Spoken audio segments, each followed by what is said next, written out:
Hey, what's up, everybody? Welcome to another edition of Established Run's NBA Injury Report Analysis Show. I'm Drew Dinkmeyer, joined by the two best in the industry at tracking news, information, and everything associated with injuries. It's Justin Fan from Underdog Fantasy and Mike Gallagher from Established Run.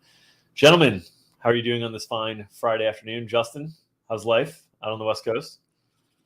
Things are great. Just counting down the days. Got some big trips planned this summer. So yeah, just booked a week in Colombia. Nice. In August, and yeah, just trying to get out and smell the roses as much as possible. It's been a tough season, boys. It's yeah. It has been a long season. It will feel very long for this last 9-10 days here, with the exception of Monday. We get a nice reprieve on Monday, but big slate tonight. A lot of teams are already resting guys. The good news is we've gotten a lot of this information already. There's actually not that many questionable tags on this slate. There's a ton of out, which we'll talk through. Sunday is going to be a huge slate, and then we're going to get into Tuesday will be a huge slate next week. The following Sunday is going to be the ultimate disaster slate of the year. Is the last day of the regular season. That's always on a Sunday, or has been on a Sunday the last few years, I should say. Yeah. And so a couple tough slates ahead, but we push on through. So let's start with the big. Not gonna ask me how I'm doing. All right, that's cool. Sorry, Mike. Sorry. That's all right. My bad. I got the background. You do have the background. You've been in this fire for like a week and a half, and I'm not really sure why. I've been too lazy to change. I've been too lazy to change it. Well, today's appropriate, but like yeah. All right. Let's start with Clippers and Bucks, the rest fest, as Gallagher termed it in my notes here. We got this news just 15-20 minutes ago, basically before the show here. In terms of the Clippers, they don't have a ton of bodies when they're resting everybody here. So what do you think this rotation looks like tonight? Gallagher, I'll start with you. Yeah, so I think we're going to get a starting lineup of Terrence Mann, Amir Coffey, Luke Kennard, Robert Covington, and Zubats. And then you got a bench, just three guys left. Xavier Moon, you would have Hartenstein backing up Zoo. And then who's the last guy I'm forgetting?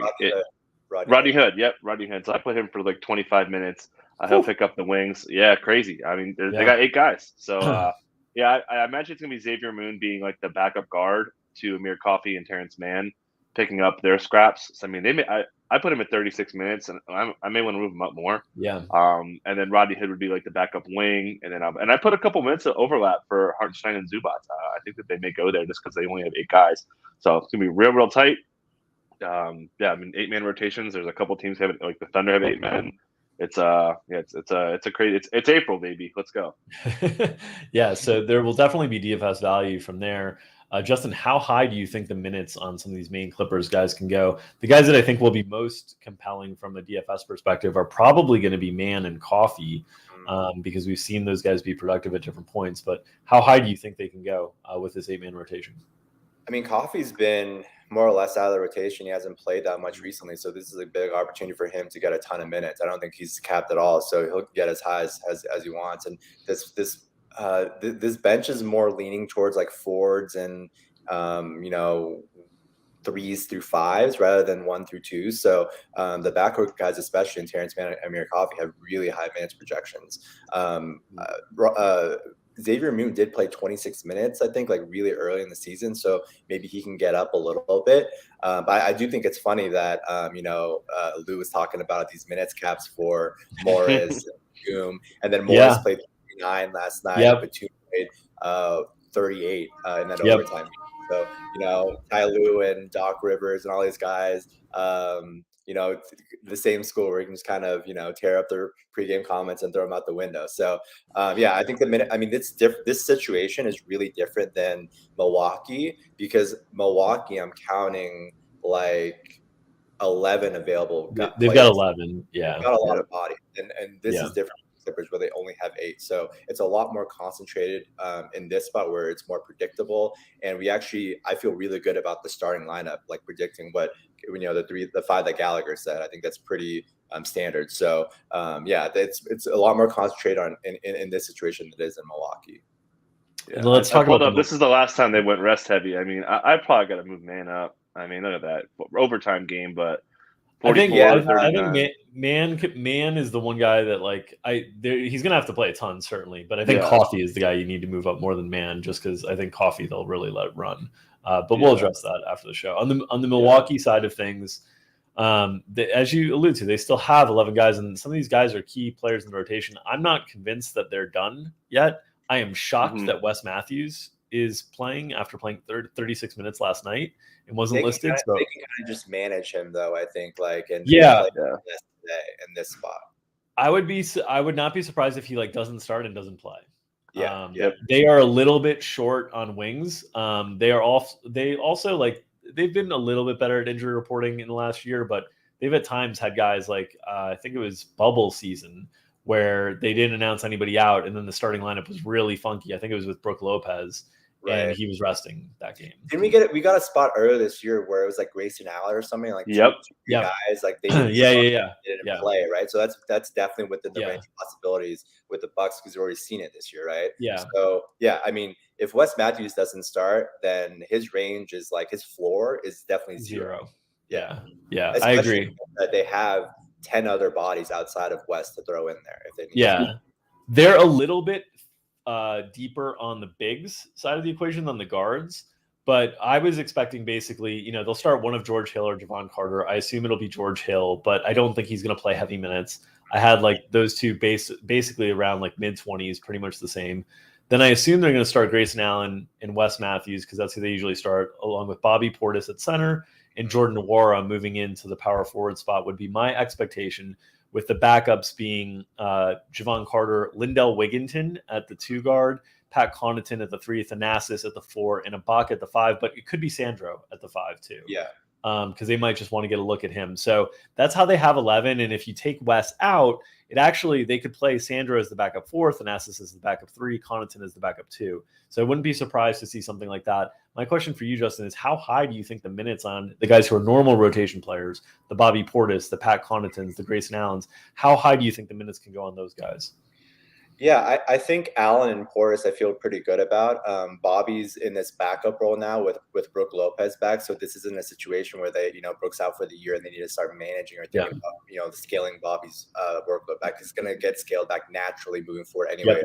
As Brook gets healthier, he plays more minutes, and Bobby's role kind of scales back just on its own, right? So I feel really good about those two guys being the kind of cornerstones. There's a lot of moving parts around them, like you said, just question marks about who actually is going to start and what their minutes workloads are going to be. George Hill, a guy, he needs 30 minutes to really be an option. He's there's 599 players that played this year. He's 506 in terms of per 36 fantasy value. So he really needs a ton of minutes to put up some numbers. So Grayson Allen, the queries are a little, skewed with the sample. But, you take Giannis, Middleton, and Drew off the court, and Grayson's got a 13% usage rate differential. Been the clear standout, when those guys are off the court. So I feel really good about him, Bobby Portis. And then, next guys, we love Jordan Nwora because he's a bucket getter. He gets a lot of usage. He'll put up points, which they need shot creation today, obviously. So he's probably next up on my list of guys I'm interested in. What kind of role do you think Serge Ibaka plays today? We saw. So that's the one that I'm a little bit confused by. I think it just comes down to whether they really want to get a look at Sandro or not. Mm-hmm. If they really want to get a look at Sandro, there's 2 ways they can do it. They can either have Sandro play the backup center spot, and just keep Ibaka off the floor, or they can keep Wes Matthews off the floor and have Sandro play the backup 4 spot. Mm-hmm. And I think either way, I think it's probably going to happen. They probably want to look at Sandro, but I can't project it right now until I know one of those things. So I've got Sandro for 6 minutes in a backup role right now, but I think it's probably going to be 15. 15 to 17, something like that is my guess. And I think, they give Thanasis all these minutes whenever all these guys sit. So I think he's locked into getting, 15 to 25, something like that. I think the guy who could go the highest is Nwora. They've been willing to go really, really heavy on him in some games, get 40 plus. In some of the games they rested. They had one game earlier this year where they kind of rested everybody. It was against Cleveland. And I think Nwora played 44, 42, something like that. They also had Javonte Smart play 40 plus that game. It was totally insane. It was very different though. They only had 8 bodies. they have, like we said, they have 11 here. So I think understanding how they might manage it is a little bit more important than some of these other spots where the teams are super shorthanded. If you're drawing comparisons from the two teams in this game, Amir Coffey and Jordan Nwora have the same kind of vibes. Where, they didn't play much, if at all, last night. Nwora got the DNP-CD. Yep. And they're like willing to go. That kind of unleashed them, and yep. Obviously Coffee a little bit more because they only have 8 players, but the same kind of thing where they didn't play at all last night, and so they can go as long as they need to tonight. Yeah. Here's the. I think this is the only game, as you mentioned, the only game where they really rested everybody. Yeah, and you can see there George Hill, Pat Connaughton kind of managed, right? Like, so those are veteran players that are part of their playoff rotation. And those guys would be guys I'd be a little bit concerned about. Grayson, like a little bit concerned about.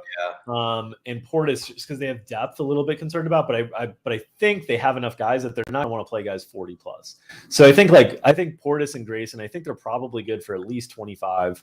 I think the question is, can they get 30? And I don't know. That I have these guys at like 27, 28 because that's kind of what I'm thinking the range is going to be on them. But it should be a good matchup. Like it should be, a lot of usage. As Justin alluded to, the 3 guys who soak up usage are Nwora, Portis, and Grayson Allen. Those are the 3 guys who have soaked up usage in the spot. I would expect that to be the case with these guys. Thanasis is a low usage guy. George Hill's low usage. Javon Carter's low usage. So there's opportunity for those guys for sure. You're right. Like they do have bodies, so there is some. There definitely could see the possibility that are relatively managed, like 25 to 30. Yeah, that's where I think we're headed. Good with Nwora is the one guy that I think they could let run, but I think for that to happen, they need to sit one of Wes or Ibaka. And I think Wes sitting is a real possibility. So just keep an eye on that starting lineup because that's one I'm going to be monitoring. The other rest spot that we have on the slate is Memphis, and Memphis has nothing to play for. Hopefully they continue to, or hopefully they go into this game with nothing to play for because Gallagher and I smashed -4 on the Suns as soon as we saw the injury report. I got -2, my guy. You got -2? Yeah, I got it right away. My God, yeah, I got -4. Yeah. It's at 7 or 7.5 now. The Grizzlies are going to be without. Dude, I'll add, as our Discord knows, man. Whenever I bet injury news, I get wrecked. It's been bad. Like every time, it's insane, dude. I had, I think last year where I just got the biggest CLV of my entire life on these injury news, and I was barely up on the season. It's brutal when you get those spots in. People just this morning, I think it was not really a case because you kind of project the Bucks rest just off the spot a little bit. But I'm in these chats where people are like just clamoring. They got like Clippers. They bet that early news and they just got wrecked because they went the other way.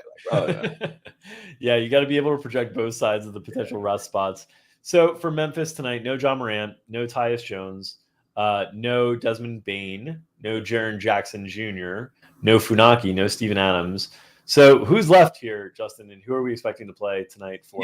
So I think it's probably going to be a 9-man rotation, and Melton, Brooks, Zaire Williams, Kyle Anderson, Brandon Clark, and then Conchar, Culver, Tillman, and Santi Aldama, right? I don't think they'll dip into Pons or Ty Terry. I could see Ty Terry. I could see Ty Terry. We're projecting it very conservatively, just like we have minutes for Terry and we have a few for Pons. Okay. So we're projecting like 11 just in case to be super, super conservative. Just because they're shorter or you think they'll scale back their minutes, or just because they're shorter? Just because I'm concerned that they'll scale back the minutes of Dylan Brooks. I think Melton's fine. Dylan Brooks is the guy I'm most concerned about, but Clark's been on the injury report a decent bit of late too.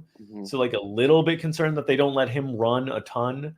And then they have, and then it's also like a little bit of just like, I'm not 100% positive that Santi Aldama is the guy over Pons. Like I'm like 80% positive. So giving Pons some minutes just in case, that type of stuff. And then they are thin in the backcourt. That's the area, they don't like. I had John Concar's basically playing backup point guard. So yeah, I mean, I think he's basically their ball handler, him and Culver, right? Like in the second unit, the two of them can share ball handling duties. And that's where I thought there could be a chance that Terry gets in the mix if they limit Dylan Brooks to like 28 or something like that.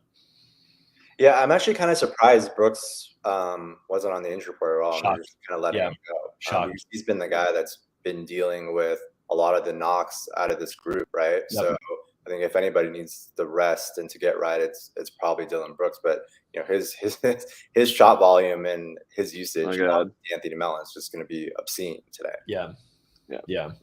He's going to shoot a lot, and they're off until Tuesday. So there's a big lot break. of rest. Yeah, huge break here. So if you're in those season-long playoffs, man, it is time to abort all Grizzlies situations. I have Dylan Brooks on one of my leagues. I'm cutting him after the game. Yeah. In terms of the rotation, like Gallagher, how high do you think guys can get here? I think Melton can get pretty high because they don't have a lot of Clark, I'm less sure of because they like to play Tillman like a decent bit. So I'm guessing that Tillman plays like 18 to 21, something like that, which keeps Clark like in the high 20s as his ceiling. But Melton and the guards seem like there's room to run. What were your thoughts there, Mike? Yeah, I think Melton's going to play a lot, man. I mean, you're going against Devin Booker and Chris Paul. You want ball pressure, and that's their ball pressure guy. So I think he could play a ton here. Revenge game as well. So, I think Melton's probably – I haven't looked at prices or anything, but he's got to be a player you got to consider here. I think the playing time – and we get so mad when Melton doesn't get minutes. Like, it happens time after time. But this feels like a spot where he could really play a lot. Well, he's got the new three-point shot that he's a 60% shooter man. Too. So, you gotta fire into that as well. All right. Other big injury news on the slate is not resting unless you fall for LeBron James Twitter jokes. No. LeBron and AD are expected back tonight. AD is technically a game time decision, but it sounds like they've been targeting this game against the Pelicans. And this is playoff-esque game situation for the Lakers. If they lose this one, it's all over pretty much. Not mathematically so. That's all, folks. Yeah, but that would be it. Wrap it up in Space Jam 3 Looney Tunes time. So in terms of minutes ceiling for these guys, and Justin, I want your take on AD specifically. Yeah. Like, what are you thinking here in terms of what they're willing to do with off of this long layoff playing Anthony Davis? Yeah, so we saw a little bit earlier. So he came back from that MCL sprain in January, and he only played 25 minutes in his first game back. He was on a minutes limit then. I would think like something fairly similar, like upper 20s, upper 20s. He's missed 18 straight games. And, this is not like a spot where they actually have like legit championship aspirations as much as they want to dilute themselves. They're playing for a play-in spot. Like, and this is a franchise that needs AD healthy for the long term. So I don't think they're going to be like foolish or anything and just play AD like 32, 35 minutes in his first game back just because they're chasing a play-in spot. Maybe, I don't know, maybe they do, but I expect we'll get some pregame comments from Frank Vogel saying they're, AD is going to have his minutes limited or monitored or something. I'd be surprised if that's not the case. I think LeBron is, kind of a full go. He's a guy, maybe has one of the highest pain tolerances that I've ever seen, just playing through injuries. He finished that game on that bum ankle, so I think he's a full go, and he's really going to be the centerpiece of this offense. And other guys like Russ and Malik Monk and whoever else they started through. Who do you think they even started the three? So it's Russ, LeBron, AD. I guess Malik Monk at the 2, and then I actually would not be surprised if they started LeBron at the 3. Okay. And I think it's Stanley. I think Stanley. You think Stanley starts? Okay. I think Stanley's most likely. It's Dwight, though. I think Stanley's most likely, but they with AD's reluctance to play center in the matchup being Joe Val specifically, and New Orleans willing to play Jackson Hayes as a 4. I could see them starting Dwight, especially after Dwight played well last night. So, but I think it's between those two guys. I think it's either Stanley or Dwight. Yeah, he's had some injuries too, Dwight. So we'll see if maybe because they haven't technically filed yet. Yeah, so we'll see what comes up there. We'll probably get that right. We'll get that a little bit later. Shout out to Wenyan Gabriel's burner account that keeps tweeting at me. I finally flag plant the guy as a value, and you can't keep your hands to yourself out on the court yesterday. What's going on, man? 5,011 minutes. That's not what we're looking for. I know. All right, into some actual questionables. Look, if we need questionables, the team that has us ready always is the Indiana Pacers. Whenever you need questionables, the Indiana Pacers have them. Are any of these real? who is playing for the Pacers tonight? I just think they're like forgetting to update their injury report and just roll it over every game. The only April Fool's joke I'm going to recognize today is Malcolm Brogdon playing. That's the only. It's getting ridiculous at this point. Just shut him down. It's fine. You don't have to make up like a back injury or something else. Just I'm gonna come for your head regardless.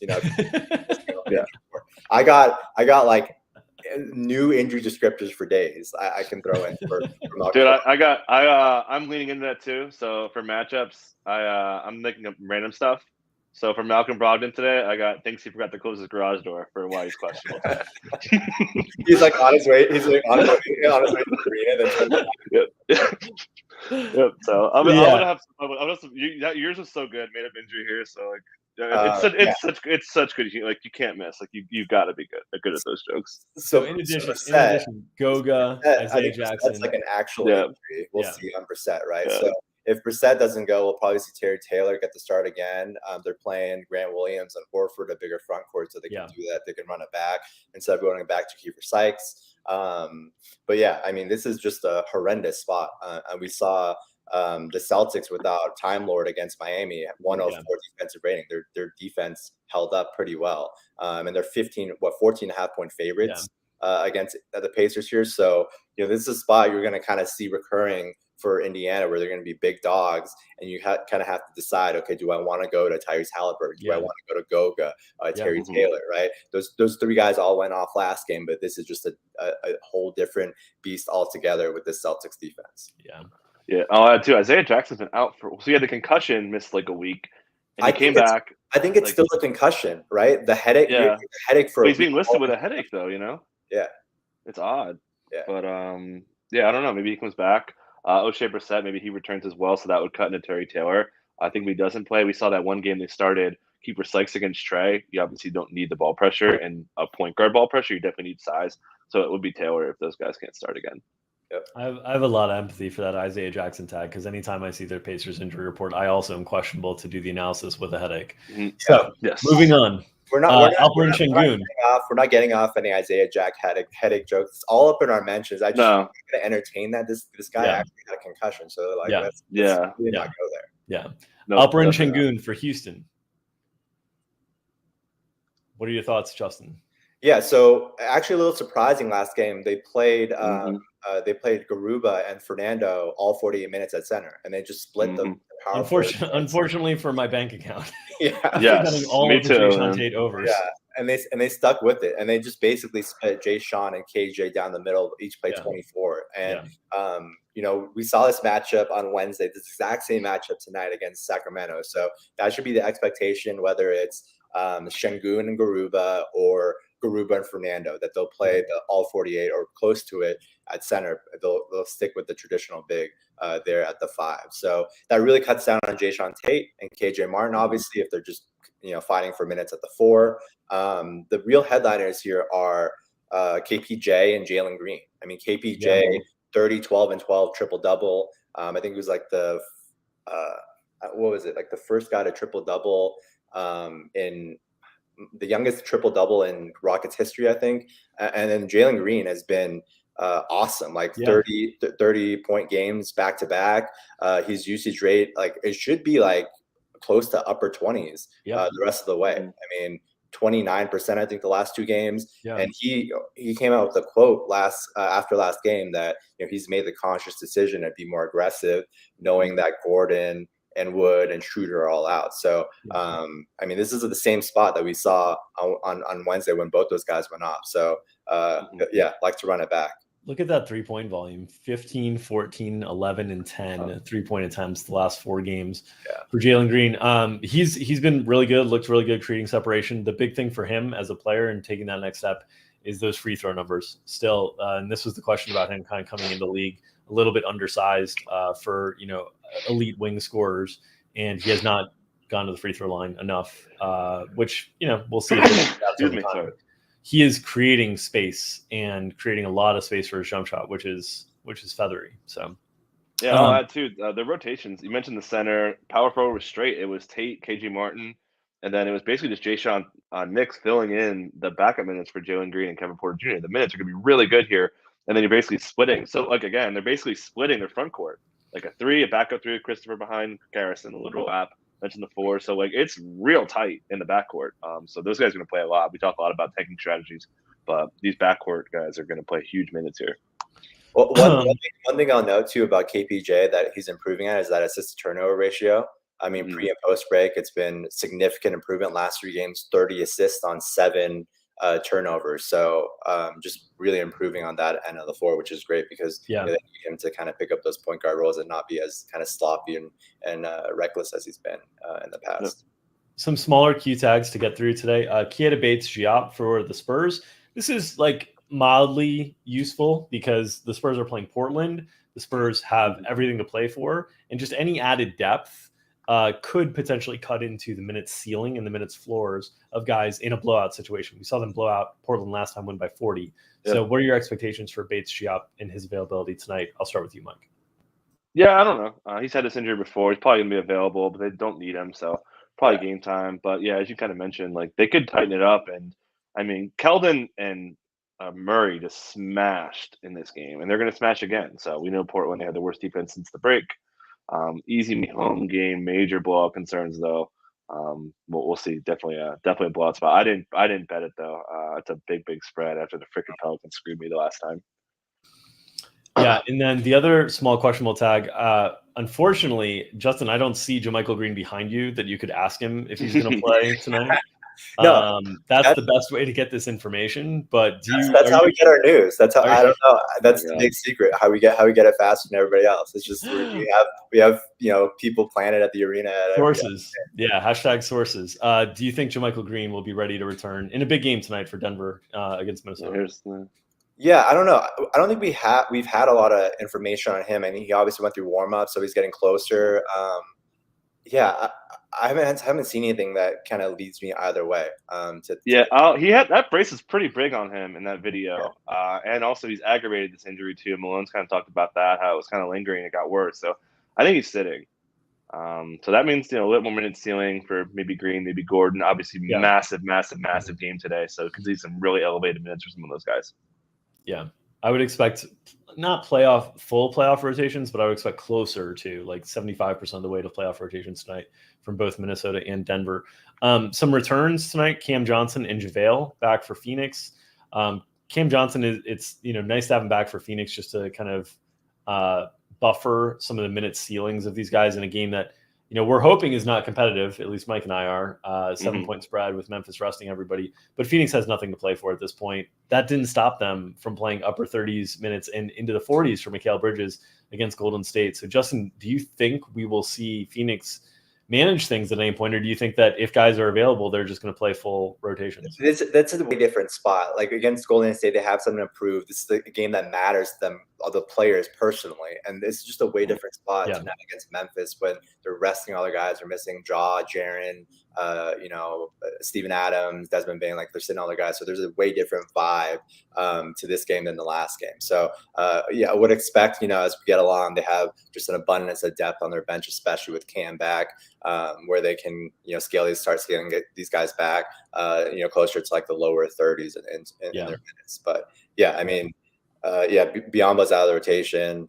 Presuming that they played small, just because his first stint was so bad. They played small in the second half without him. So and then Cam will cut into Torrey Craig and Shaman a little bit, I guess. Yeah. They're motivated to go. They just set their franchise record for wins with 62, and they tied it.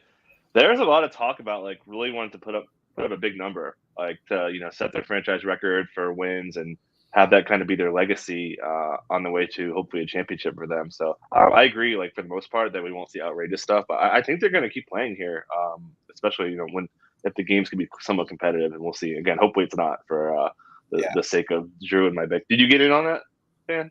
I did. Yeah. Let's go. Okay. Let's go. All right. Suns. We're all aligned there. In terms of other outs, let's talk about OKC's situation, because with Trey Mann out again, they're down to just 8 guys tonight against Detroit. We're waiting on a Detroit injury report. We expect that to come any minute now. Probably right now, yeah. Probably right now is the guess. But in terms of the Thunder, without Trey Mann, we've seen, really strong performances from Teo Maledon. We've seen Alexei Pokusevski handle the ball more and be kind of like more of a facilitator offensively. We've seen Isaiah Roby kind of stand out. Aaron Wiggins get more opportunities. So yep, I was right, man. Olynyk out. Olynyk's out. Corey Joseph's out. Bragley's out. Yeah. So I gotta think they're recalling Garza. Yeah, I mean, Garza was out with that ankle thing yesterday. Yeah. Because they're not going to go into a game with just Isaiah Stewart as the only guy who can play center minutes. Yep. I guess they could play Pickett. I guess they could play Pickett at the center spot as well. But yeah. That's good look on you on the Olynyk stuff. But let's start with OKC. This eight-man rotation, the real question mark is ultimately how high can Jeremiah Robinson Earl go, and are they going to raise him at all? Because otherwise everybody's playing upper 20s and low 30s. It's basically like a 7.5-man rotation. So Mike, what are your thoughts on your OKC Thunder? Yeah, you better go to me first on that one. No, you're right. So they're ramping up Jeremiah Robinson Earl really, really slowly. So I think he's eventually going to top out at 20. So he's starting 15, 16. So I think it's going to be kind of that route. So 16, 17, 18 minutes. And they've also tweaked the rotation where Pokusevski starts in the front court, and then as they stagger along, they play him at a guard. And we've seen his assists really, really spike. He's been dropping dimes like a clumsy toll booth collector with the way he's been slinging it out there. So that's also how he plays. Very true, very true. And as you mentioned, he shoots very poorly as a guard from what I was looking at, just pulling some stats. So yeah, the rotation should be pretty much the same. The GOAT, Lindy Waters, man. I am tilting. I wanted to see some Lindy Waters threes lines being hung out there, and they did not. They were actually, according to Dagnall, the Hawks were scheming up stopping Lindy from how he was describing it. And my man still got 13 threes off, made 7 of them.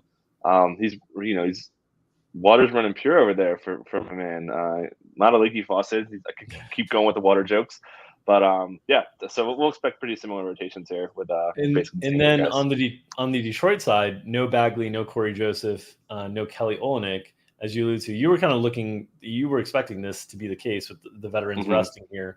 So how do you think the Pistons handle the absence of these guys against OKC? I have to think they call up Garza. So the rotation right now, their starting 5 should be Cade, Killian Hayes, Sadiq Bey, Braxton Key, Isaiah Stewart, and then the bench is Livers, Magruder, Pickett, Jackson. Frank Jackson, Saban Lee, and Garza. Yeah. I mean, if they recall Garza. Yeah. Which I think they have to recall Garza. Yeah. As long as he's healthy, I think they have to, because I just can't imagine they're going to go out there and have Stewart be the only big and then Pickett basically be the backup center. Well, there were some comments from Dwayne Casey said, because the Motor City Cruise, they start their playoff run tomorrow, and Casey was saying we don't want to undercut them there. But I looked at this, Mike. So their regular season finale is tomorrow. Tomorrow, yep. Yeah, and then so he said Saban Lee's going to play either today or Sunday, right? Yeah. Is that a huge issue? So I mean, if he ends up playing a little bit today or Sunday. Well, it's puzzling they just sent him down and not Saban, right? And knowing they were going to bench Corey Joseph, so it makes me think that they might go Pickett. Which I don't know. I mean, they're in OKC, right? Yeah. So I mean, that's tough. To assign him to G League, put him on a road game. So I don't think he's playing. Yeah, that'll be interesting, because that would be a really big ceiling for Isaiah Stewart in terms of minutes. And we've seen him play a ton of late. He did not last game, just 27, but we saw him get up to, I think it was 38 against the Knicks. I think it was 37 against the Knicks. So if Jamario Pickett's the backup, I mean, Isaiah Stewart's probably playing 32, 33, right? I would also comment that this is really good on the other side of the ball too for Isaiah Roby. He goes from a matchup against Clint Capella to a matchup against Isaiah Stewart and Jamarco Pickett.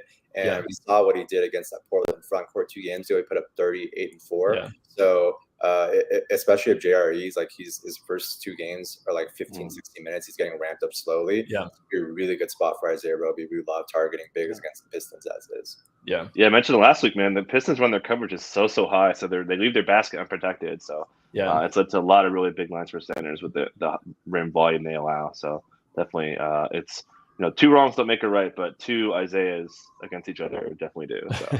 Are you guys with Braxton Key starting over like Magruder? He's been Bagley's backup, so I mean, I think so. That's how they were, because they would have.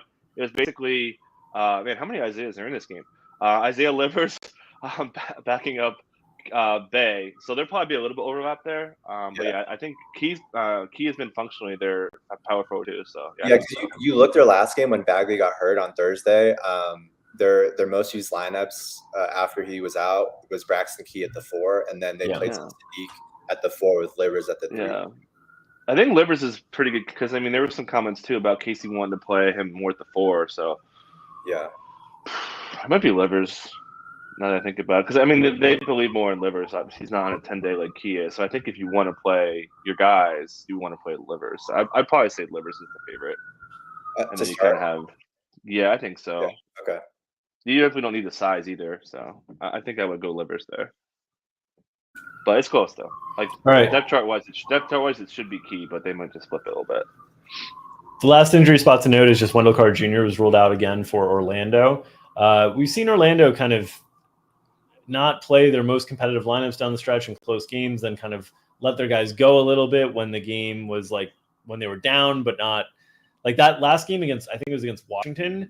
Yeah, they were down a lot, and it looked very manipulated to me in terms of the lineup substitutions because they were ahead around halftime, like second quarter, early third quarter, and they kind of gave like a shorter third quarter rotation, I think it was, and then brought the guys back for a normal rotation in the fourth quarter, and then it got to like 10 with like a minute left, and they subbed everybody out again. So it seemed like you can see that like that end of second quarter was like they kind of like let the second unit go a little bit longer because I think they were ahead and they're like, oh, like so I think there's some manipulation stuff going on here with Orlando. Just be prepared on that. I don't think it's as big of a risk tonight against Toronto. The bigger risk is just Toronto defensively just completely stymieing them. But yeah, on a release show on our football channel, we released Franz Wagner under 24.5 PRA today. That's long gone now.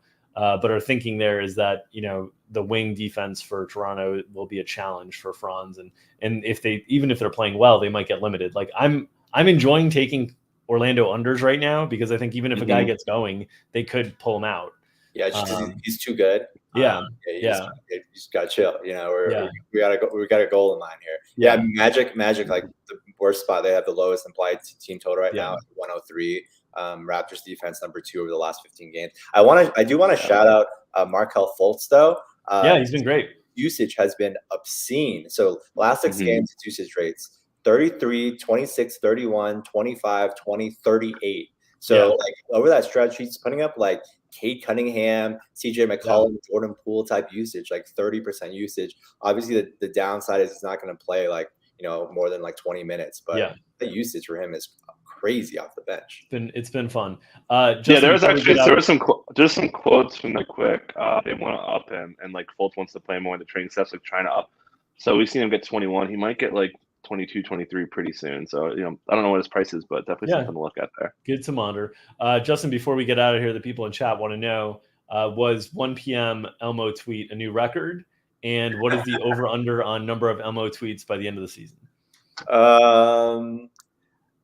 I'm going to say over under 1.5 because we kind of expect the craziness, especially towards the end of the season with teams resting or not. This was kind of, out of control just this early. I think this is the record for earliest Elmo tweet though. For sure. It's got to be. It's got to be. 1 p.m.'s got to be the record. So, All right. Thank you, Justin. Thank you, Mike, for taking us through. Are you guys pumped for the Kristaps Porzingis revenge game or no? Around the slate? No, I'm not. I don't want to talk about an injury before it happens. I wanted to say I was being a beta with the Pistons stuff, but like Kristaps is ready for this game, and he did the like, oh, check me out, ex-girlfriend, right? Like he's got a new girl. he posts this before he plays his old team. Like that's the man right there. Yeah. Shout to Chris Stapps. I'll add I want to get a fun stat in there. He's been smashing when Satoranski's out there.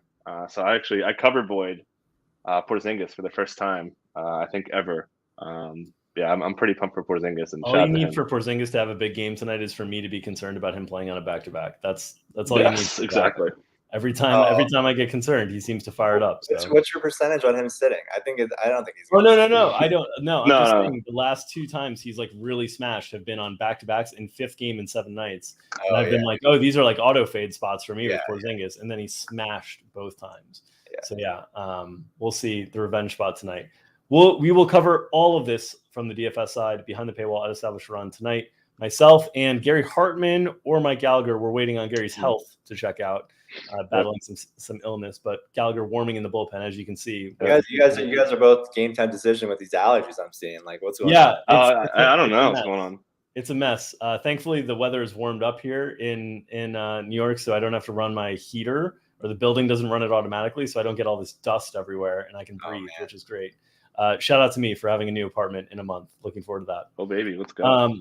All that said, thank you for tuning in. Make sure to subscribe to this channel, get notifications whenever we go live. Make sure to press, smash, or hit that like button so you can continue to circulate this content and help us give that good free injury analysis to you each and every Monday through Friday. We will be back on Monday at 2 o'clock Eastern with another edition of Established Run's NBA. Will we be? There's no games on Monday. We will not be back on Monday. We'll be back on Tuesday at 2 o'clock Eastern. Thank you, Mike, for the reminder. Got you. No, I'm pumped for Monday, Tuesday. Man. I'm extremely excited. I need to do something. Are you doing anything? Is anyone doing anything? Like, we need to do like something. Someone needs to do something. We're doing a podcast with Chris Laphagas. Oh yeah, to talk underdog best ball. Oh yeah, that's what we're doing. That's right. All right. On that note, Tuesday, 2 o'clock Eastern. Check us out then. Everybody have a great weekend. Enjoy the games.